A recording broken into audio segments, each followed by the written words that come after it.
Olá pessoal, tudo bem? Sejam bem-vindos. Eu sou o professor Wagner Vanderbroek da Unespar de Campo Mourão. Nesse vídeo nós vamos estudar sobre custo, volume, lucro. Para entender melhor esse vídeo, eu recomendo que vocês vejam os vídeos anteriores, que é sobre a margem de contribuição e os conceitos gerais. Pois bem, então o que representa então a relação custo, volume e lucro? Então aqui eu vou mostrar 4 gráficos para vocês.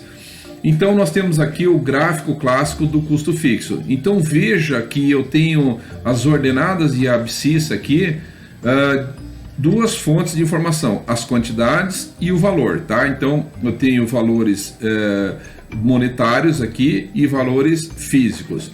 Muito bem, então percebam no nosso gráfico que à medida que eu tenho mais quantidades, o nosso custo fixo permanece inalterado.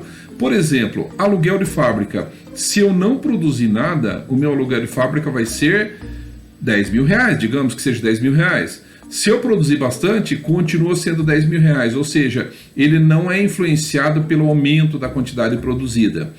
Já o gráfico clássico, veja que eu estou falando do gráfico clássico porque muitas vezes ele não tem exatamente esse comportamento. Aí você diz assim, mas o custo fixo ele é sempre uma linha reta.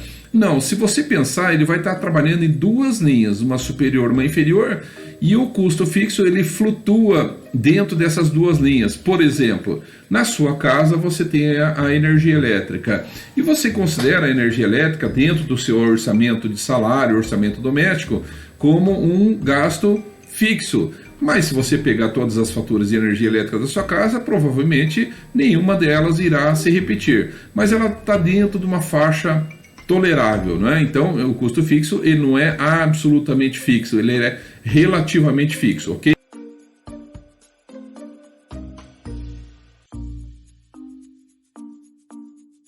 Já o variável, o custo variável, à medida que eu aumento as quantidades, eu aumento o custo variável. Por exemplo, um clássico aqui, matéria-prima. Se eu não produzir nada e não vender nada, eu não tenho gasto nenhum com matéria-prima, não preciso comprar, não preciso requisitar. E à medida que eu vou aumentando as quantidades, esse gasto vai aumentando na mesma proporção. Ou seja, dobrei a quantidade, dobra o valor da matéria-prima. Muito bem, e aí nós colocamos então uma terceira linha no nosso gráfico aqui, que é o custo total. Esse é importante. O que é o custo total então? É a soma do custo fixo mais os custos variáveis.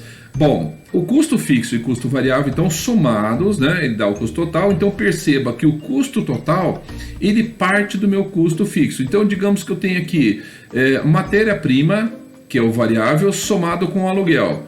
Bom, se eu não produzir nada, o aluguel continua, ou seja, 10 mil reais. Então, qual seria o meu custo total? 10 mil reais mais zero é 10 mil reais, ou seja, eu parto do próprio custo fixo aqui. Já à medida que eu vou aumentando minha quantidade produzida, o aluguel permanece inalterado, porém a matéria-prima que se soma aos dois vai aumentando. Eu estou usando 2 exemplos aqui de aluguel e matéria-prima, mas lembre-se que a composição de gastos, se você for olhar o plano de contas industrial, é uma gama enorme de gastos. Então eu só estou usando 2 exemplos, mas tem muito mais gastos aqui envolvido, obviamente. Muito bem, e as receitas, como é que isso acontece? A receita, veja que ela tende a ser um pouco mais inclinada que os custos totais. Faz sentido isso, porque, por exemplo, se eu não produzir nada e não vender, a minha receita vai ser zero. À medida que eu aumento minhas quantidades vendidas, a minha receita vai subir, tá? Bom, então quando eu faço a junção de todas essas informações num único gráfico, como é que ele fica? Ele fica da seguinte forma, o gráfico completo, então eu tenho a quantidade, uma variável e o valor. Então perceba o seguinte, o custo fixo, como já foi dito, ele não varia em função das quantidades. Já o custo total, ele parte do custo fixo e vai aumentando à medida que as quantidades acontecem. E as receitas parte do zero, ou seja, se eu não produzir nada e não vender, sai do zero e ele vai aumentando, chega a um determinado ponto que ele faz um cruzamento. Então perceba o seguinte, se eu vender muito pouco na minha empresa, a minha receita vai ser inferior ao custo total, portanto vai entrar na minha área de prejuízo. Quando eu vendo e ultrapasso uma determinada quantidade, eu começo a entrar então na minha área de lucro. Esse ponto de intersecção a gente chama de ponto de equilíbrio ou ponto de equilíbrio operacional, que no próximo vídeo a gente vai entender um pouco melhor sobre isso. Então, essa intersecção entre receita e custo variável chega a um determinado momento que é o chamado ponto de equilíbrio.